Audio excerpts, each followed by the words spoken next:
ลิปนี้มีคำตอบพี่น้องเลยเนาะความในใจ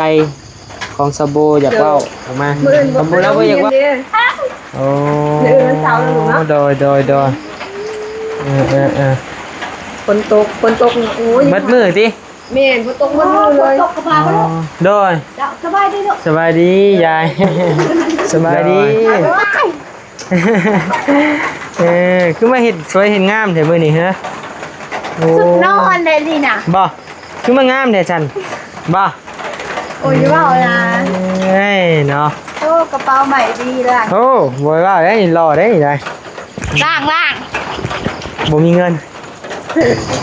เอาเบิ่งราคาโดยโอ้หัวบ่ดิเรียกว่าหัวเลย10 ปีตะกี้ก็เว้นในเมฆว่านั่นนี่วะอยู่น้ำเจ้าเหรอเราเป็นแล้วพี่ยังบ่มาติกินฮอดอยู่บ่วันนั้นไหมโอ้โหกินฮอดบ่เราบ่เห็นกินฮอดข่อยนี่แล้วคือฮู้แล้วบ่กินฮอดเจ้าแต่แบบก็คือแต่ก็บ่มั่นใจดอกก็เบิ่งกันไปก่อนหั่นนะก็นั่นแหละจังหวัดแบบเฮ็ดจังได๋จริงๆให้คิดได้จังมาลมกับบ่าวบี้หั่นนะว่าได้มั้ยซะลมคู่มือนี่นะถึง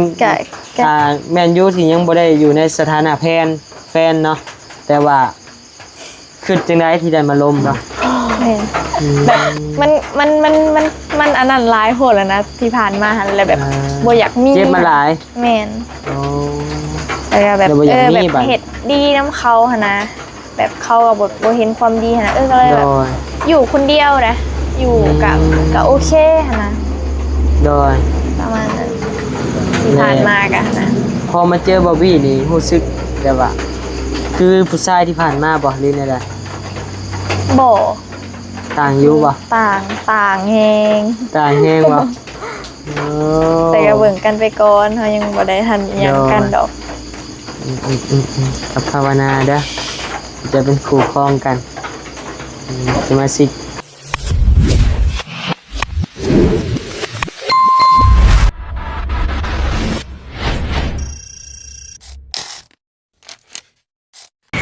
ไปพี่น้องเอ้ยบรรยากาศพลลินเด้อพี่น้องเด้อเนาะ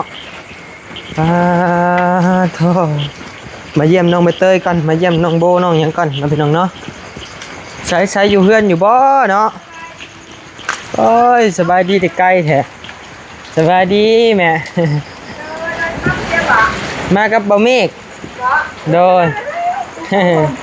ยสบายดีกันเด้อคือว่าแม่ซาเบลได้กินนี่บ่แม่นน้องเนาะโอ้ยเนาะสบายเด้อน้ำขิงเด้อสบายดีมั้ยลูกเอาดีๆลูกโดยยังบ่นอนนึงยังบ่รับบ่เด้อ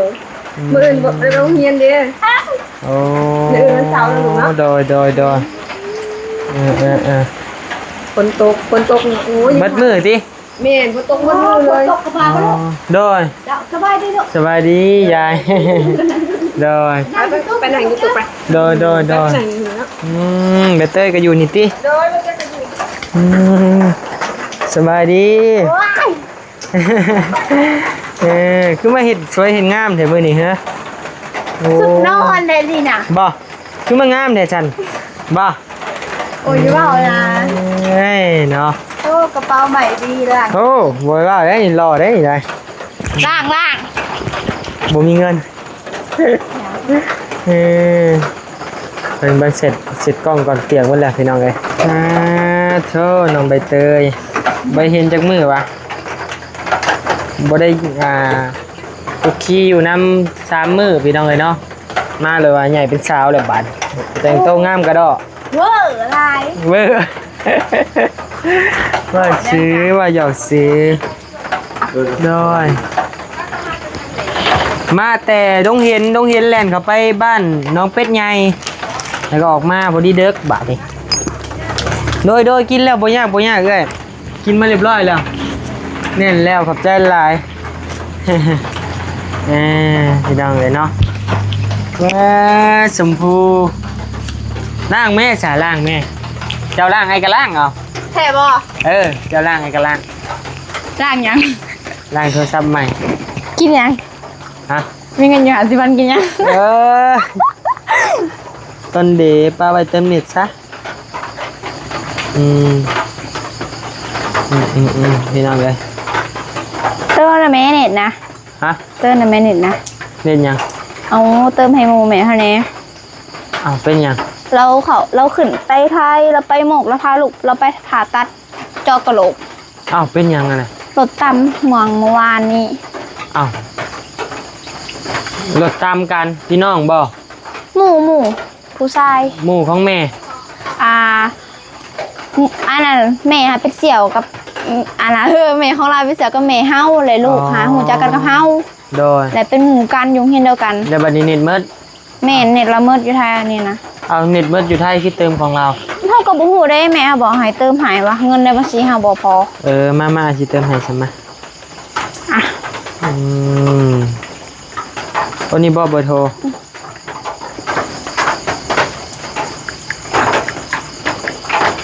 เดี๋ยวเอาเงินสดออกมาให้ บ่เป็นยังนางเดียวเติมให้ บ่ บ่ยาก บ่นะเอาได้ บ่เอา อ้าวอันนี้นะ ไม่เป็นไร20,000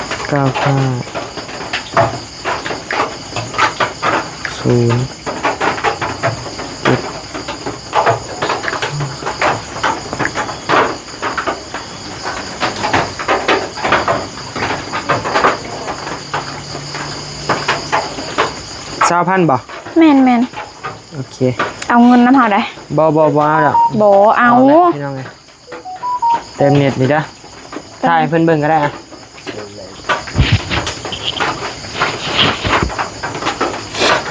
ลื่นไหลเนาะโทรศัพท์ใหม่เนาะใช้เบิ่งนี่บ่เคยจับเทื่อจับอยู่แต่ว่าบ่จับเบิ่งคักนะ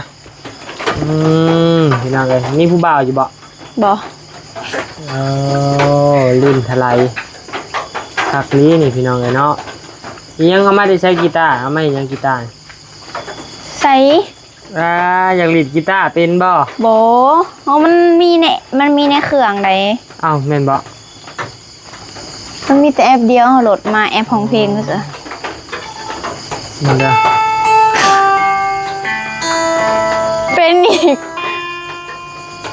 มันได้เดี๋ยวสิลินให้เบิ่ง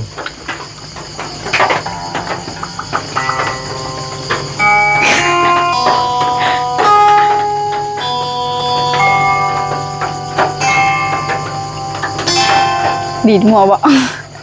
เพลงยังจะวะ โบ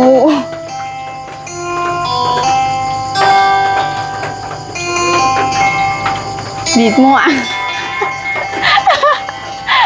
หวยเลย คักเอา อันปิดกันแจ้งเตือนน่ะเดี๋ยวนี้ติ ใส่ บีบจึ้งบ่ บีบข้าง เปิดเลยบีบจึ้งโอ้บ่ได้งัดบ่ได้แงะเลยเนาะบัดนี้เนาะ ภาษีงัดอย่างเลย กินแล้วแหละโดยโอ้คักเลงเขาแก้เคสเบิ่งได้อยู่บ่ เดี๋ยวรถ โอ้อยากได้เด้เนาะมาอวดหมู่นี่พอได้จับ เรื่อง แบบ มันละติดเลนกล่องซ้ำ โทรแบบบ่ได้อันนั้นนะโทรแบบบ่ได้เปิดลำโพงนะโทรแบบพังใส่หูนะเตยโอ้สีขาวน้องเลย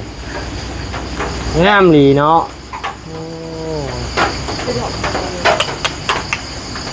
เกินเลเวลอุ้ยข่าวเสร็จแล้วเสร็จแม่บ่ได้มันเสียนั่นเนาะได้ขึ้นมานั่งพี่แม่น้ำคิงขึ้นมาเอื้อยขึ้นนั่งทางเอื้อยไปเตยมึงดูเอาไปนั่งกับบ่เคยเห็นจักเทื่อเอาพอร์ตหมูสบายดีงามๆโอ้ยสบายดีกับจนหัวไทยไปว้าวกระบะมันนี่กันเลยเนาะใช่เบิ่งเล่งก่อนยับเข้าหาเลย ยับเข้าหาใกล้ๆมึงดู หน้าเดียวกันนะ เบิ่งโอ้ บ่คือ ดังคล้ายๆกันดังดังแบบ ตาเบิ่งตาก่อน ได้แนมมึงมา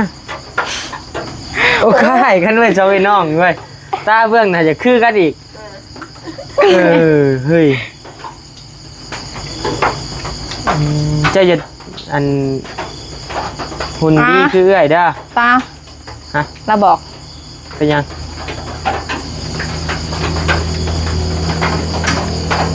แซวขอบใจเด้อเราบอกฮะ โดยอ่ะตอบ บอหยอกเป็นค่ะแต่โทรศัพท์ใหม่เศร้าโศกเศร้าเลยติ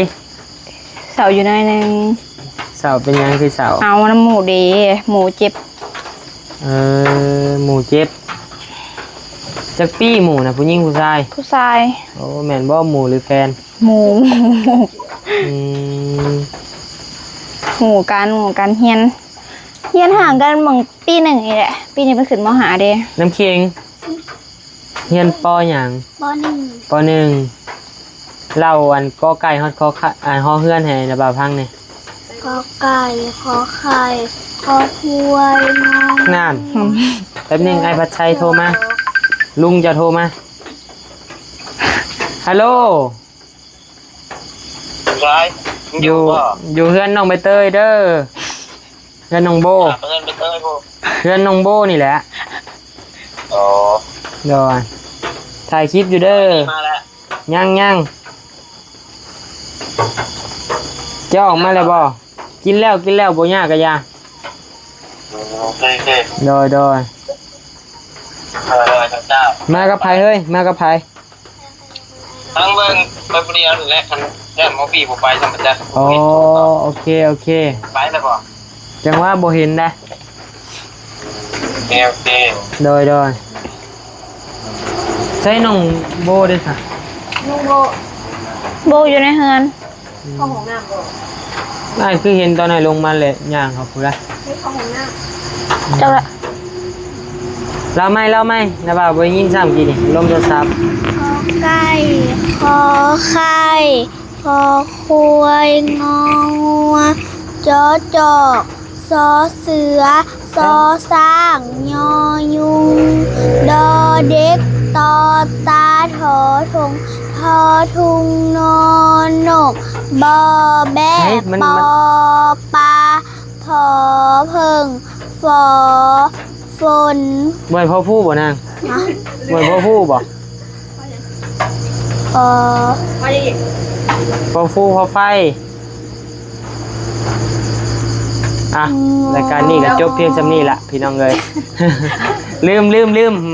ได้แล้วห้องเพลงชาติเป็นบ่นาง ห้องบ่เป็นปานใด โอ้หาแต่ป .1 เนาะป .3 นี่พอดีงามห้อง ใส่ เพลงชาติ ใส่สุดหนังเฮียนไปเขาจังได้คะโลกอันนี้ใส่สุดธรรมดาไป อ๋ออ้าวเป็นยังคือบ่ใส่ชุดนักเรียนนาง สาวบ่ฮู้นำสาวครู เพราะว่าเพิ่นเฮียนน่ะนะเมื่อปีแต่ว่าช่วงนี้หันเป็นช่วงซัมเมอร์ อ๋อ อันน่ะข้างโรงเรียนเพิ่นจะบ่ให้ใส่ชุดนักเรียนให้ใส่ชุดธรรมดาไป เดือนเก้าเพิ่นจึงสิให้ใส่ชุดนักเรียนชุดประจำโรงเรียน อ๋อ ช่วงนี้เพิ่นกำลังเรียนซัมเมอร์อยู่ โดยแปลว่าหยังซัมเมอร์ไง ซัมเมอร์ก็คือไปว่าเขาผักโรงเรียนน่ะเด้พ่อ โอ้แต่เรียนเพิ่มโอเค เพราะว่าน้องนี่ สบายดี น้องนี่สิบ่ได้อันน่ะบ่ได้ผักเรียนเลยน้องเรียนเบิดปีเลย โอ้ น้องอาศัยผักแต่ช่วงเสาร์กับอาทิตย์ อ๋อว่าง่ายเจ้าอยากให้ลูกเรียน แม่เขาต้องให้โรงเรียนช่วงหนึ่งน้องจะไปเรียนภาษาอังกฤษเนาะช่วงตอนที่ละพอน้องเบลเพิ่นยังบ่ได้เกิดอุบัติเหตุเนาะ โดย น้องจะเลิกเรียนประจำแล้วน้องก็จะไปเรียนเพิ่มภาษาอังกฤษ โดย น้องเพิ่นเรียนได้ประมาณ2เดือนเนาะแล้วคือเข้าเดือนที่3พอดีเกิดอุบัติเหตุกันเนาะ โดย อุบัติเหตุทางคอน้องโบน้องเบล โด ก็เลย ยน้องเพิ่นก็เลยได้โจ๊ะการเรียนเลยเพราะว่ามีไผไปหาไปส่งแม่ แต่กี้ให้พอชาเบลไปส่งไปหับ นี่ โอเค เข้าใจละพี่น้องเลย A B C D เป็นอยู่บ่นาง เป็นอยู่บ่ใช้ลองว่าผมดูสั่นลองเล่าสิครั้งเนี่ย A B C D E F G H I J K K L N N M N M N N O O T T Q Q R อืม S S ได้แล้วเก่งสนิทกันสุดแล้ว T นาบ่าวนี่บ่ได้ได้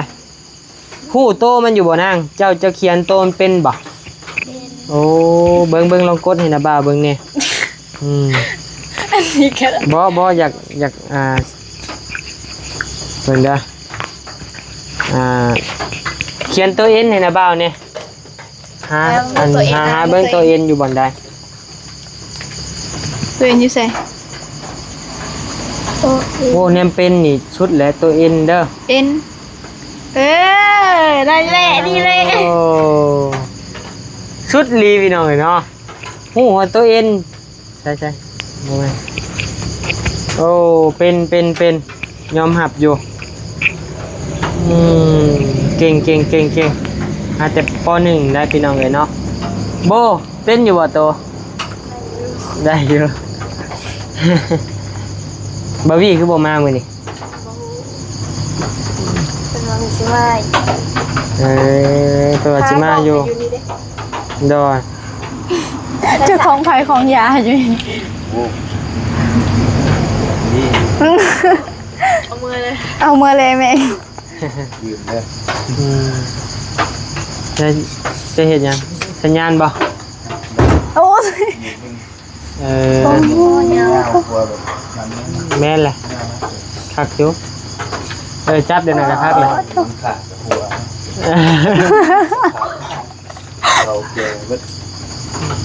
เป็นไปแล้วพี่น้องไอ้บ่เมฆมากับบ่นิวสาธิตสิบ่ว่าไปทายบ้านขึ้นเลยเอาเวรลังค่าเลย โดยโอ้หัวบ่ดิหรือว่าหัว หัวนะ หัวเลย ดาวปี 10 ปีตะกี้ก็บ่เห็นไอ้เมฆว่านั่นนี่วะ อยู่น้ำเจ้าค่ะเราเป็นแล้ว เป็นแล้ว แต่ค่าทายคลิปเองนะ ค่าถ่ายคลิปเองบ่จังกล้าปากกล้าเว้า ว่าสกีตัวเป็นเดือดเป็นงาน โดย แต่ว่าทายคลิปมันก็ต้องได้ยินได้ยังนะ โดยบ๊อบบี้ยังบ่มาติกินฮอดอยู่บ่ ว่าได้ไหมโอ้โห กินฮอดบ่ เราบ่เห็นคิดฮอดข่อย นี่แล้วคือฮู้แล้วบ่กินฮอดเจ้า แรกแล้ว อืมกินฮอดอยู่บ่ล่ะจากใจ โอ้ย ฝากความคิดฮอดไปหาเพิ่นมึงดูผ่านคลิปให้ จะจีบเลยอยู่ ตกตุกเลย ผ่านคำถามนี้ผ่าน ผ่านบ่ ตอบบ่ กิ ได้ นฮอดช้า อันนี้ก็จี้แหละ กินฮอดนี้ว่าก็กินฮอดไอ้เนี่ยบัดนี้เป็นแล้วเขินแล้วคือไงบ่อ้ายอยากถามความจริงจากใจ ถามยัง อีกแล้ว ว่าเจ้าพี่ถามได้วะมีแรงบันดาลใจมาแต่ใสที่ว่าแบบล่มกับบอบบี้อะนะ โอ้โห แบบอีหยังที่เหตุให้เจ้ามาล่มกับบอบบี้อะนะตัวนี้ยังบ่มีใครถามเลยคำนี้ เพลงมันน่าจะบ่แม่นแบบมันเป็นเรื่องเวลางานบ่ บอเอาอันนี้คันให้แล้วว่าแล้วเข้าใจแหละอีกคำที่อาถาม มันก็มีแน่แต่แบบจักสิว่าแต่ก็บ่มั่นใจดอกก็เบิ่งกันไปก่อนหั่นนะ กันนั่นแหละจังหวัด แบบ เฮ็ดจังใดจริงๆให้คิดในใดจังมาล่มกับบอบบี้อะนะว่าเดี๋ยวนี้ซะล่มคู่มือนี่นะถึง ก็ แมนยูที่ยังบ่ได้อยู่ในสถานะแฟนเนาะแต่ว่าคิดจังไดที่ได้มาล่มอะนะ ตอบยากอยู่เลย มันถามจี้เด้ประเทศตกตุกแหละ ชื่อว่าอะไรวะมันบังเอิญกับแม่นอยู่แต่แบบเห็นกะโอเคอยู่ นิสัยใจคอ อัน ท่า นี้ ที่และมารยาทบ่ แม่น โอเคคือผู้ใหญ่บ่ แม่น อื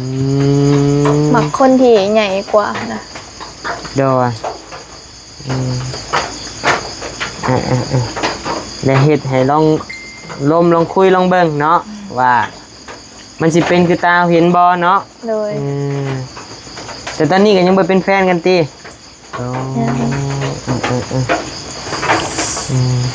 จะให้มันฮอดมือเป็นแฟนกันเด้อแล้วก็ให้ฮอดมือแต่งงานพร้อม มา โอ้ กินข้าวย บ่ฮอดดอก เอาคือว่า ที บ่ มันอาจเป็นไปบ่ได้เด้ อื เอาก็ยังบ่ฮู้หันนะ โดย เอาก็เบิ่งกันไปก่อน โดยอย่าเบิ่งเฮิงเลยได้เผาก่อนได้ เป็นได้กินต่อแล้วคนนะ เอ้ยจะกินยังแล้วให้กินยังก็กินนะพี่น้องเอ้ยเนาะกระทำม่วนทำหยอกเนาะจากใจของซาโบเด้อพี่น้องเด้อคิดในใดกับบอบบี้นะคลิปนี้มีคำตอบพี่น้องเอ้ยเนาะความในใจของซาโบอยากเว้าออกมาเนาะตบแล้วบ่อยากเว้าเดี๋ยวบ่นิจี้ซื่อ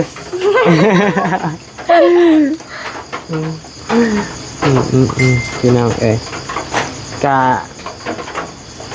วันนี้กะดีใจเลยที่ว่าเสี่ยวนะเนาะมาโอ้ลงกับทางสาวโบเนาะเป็นกะมารยาทดีพี่น้องเอ้ยเนาะดีไซน์ก็ดีพูดจาว่าจาอ่อนหวานนะมันดีแหละเนาะพี่น้องเนาะที่ว่าเพิ่นมาพบมาพ้อกันถ้าเป็นไปได้ก็อยากเป็นเนื้อคู่ใส่แน่นกันซะเนาะพี่น้องเนาะให้ออกแม่แพรลูกหลานออกมาหลายๆ โอ้ยนี่ เอาให้ได้บ่ได้ซะ โอ้ยันเป็นไปบ่ได้ดอก เป็นจังได๋คือว่าเป็นไปบ่ได้ ก็บ่ฮู้ เป็นเรื่องของอนาคตเนาะ แม่น ก็หวังว่าไอ้ก็ยังว่าไอ้หวังว่าน่ะ ยังมีหวัง น้องเต้ยยังโสดเนาะอยากเปิดใจอยู่บ่เปิดใครแอบเปิดใจรับใครคน โอ้ยเปิดใจรับใครคนหนึ่งเข้ามาในชีวิตเธอจะรับบ้างไหม ไปเลย จัก ตะกี้เฮาก็บ่ได้สนเลยได้กับว่าวอีหยัง บ่ แม่นแบบมันอันนั้นหลายโหดแล้วนะที่ผ่านมาหันเลยแบบบ่อยากมี เจ็บมาหลาย แม่น โอ้ แต่ก็แบบ แต่บ่อยากมี แบบ บัด เฮ็ดดีนํเขาหั่นนะแบบเขาก็บ่เห็นความดีหั่นนะก็เลย โด แบบ ย อยู่คนเดียวนะอยู่ก็โอเคหั่นนะ โดย ประมาณนั้นที่ผ่านมากันนะ พอมาเจอบอบบี้นี่รู้สึกแบบว่าคือผู้ชายที่ผ่านมาบ่หรือไง บ่ ต่างอยู่บ่ ต่างแฮง ต่างแฮงบ่โอ้ แต่ก็เบิ่งกันไปก่อนเฮายังบ่ได้ทันอิหยังกันดอก กับภาวนาเด้อจะเป็นคู่ครองกันจะมาสิกินซีนกินไข่น้ำดอกกินหำมันได้เห่าเสี่ยวเด้กินหำงัวเสียบชุดพี่น้องเลยอาจจะได้การอยู่ดีมีแห้งเด้อสิพากันกลับก่อนบัดนี้สิบ่ได้อยู่น้ำเพิงแล้ว เมื่อแหละก็สิเมื่อก่อนบ่หรืออะไร ก็ว่าในนั่นแหละว่าจะสิกลับก่อนหั่นนะ อ๋อ แต่กูไปอยู่น้ำมือนี่ไปเด้อโอเคอยู่ดีมีแห้งเด้อ โดย กับบ่ได้มีหยังมาผากมาต้อนซ้ำ โอ้ยบ่เป็นหยังบ่เป็นหยัง มีแต่มื้อหน้าเดี๋ยวสิเข้ามาโดย รักเสาได้อยู่ไสรักเสา หน้าอยู่หน้าบ้าน คือบ่เห็นว่ะเขาหามไปเลยพี่จัก บ่เป็นงูต่อตาอยู่แล้วเนี่ย บ่เฮ้ยตอนนั้นย่างมารีพลเด้บ่เห็น มือมาถ่าย มื้ออื่นมาเบิ่งใหม่พี่น้องเอ้ย มันนี่เขาไปลงสวนป้าทับมากำมวนนะ บ่ เป็นบ่มา อืม เขาไปลงลุยน้ำมากำมวน ใครมา ต่อไส้ โอ้ได้รถใหม่บ่เฮ้ยได้รถใหม่บ่ตักแล้วซะพี่น้องเอ้ยหมวกกันน็อกใหม่บ่คือสีแดงเฮ้ยบาดนี้แดงมัดคนมัดรถมัดเสื้อบาดนี้มึงเอา ยาวเลย เน่ายักษ์ประมาณอะไรใจ โอ้หอมกุ้ง หอมกลุ่ม จิบน้ำใส่ โดย อันจะโดนแหละ โดยสิเมื่อแล้วนี่กะสิกลับก่อน คือเราไม่ได้ออกมาสำหรับภาพเมื่อแล้วสวัสดีเมื่อนั่งก่อน โดยอืม จิเมื่อล่ะ แม่นสิกลับก่อนนะเพราะว่ามีเรียก ออกมาครับ จังหวะไอรีนี่บริษัทถามยังเข้าบ้านเลยพี่ยักษ์มาแต่ดงหินเลยก็แล่นเข้าไปบ้านบ้านน้องเป็ด เป็นได้เลย ได้ทายอยู่บ่ ทายอยู่กะขาดเลือดนั่นแหละเป็นโรคเม็ดเลือดขาว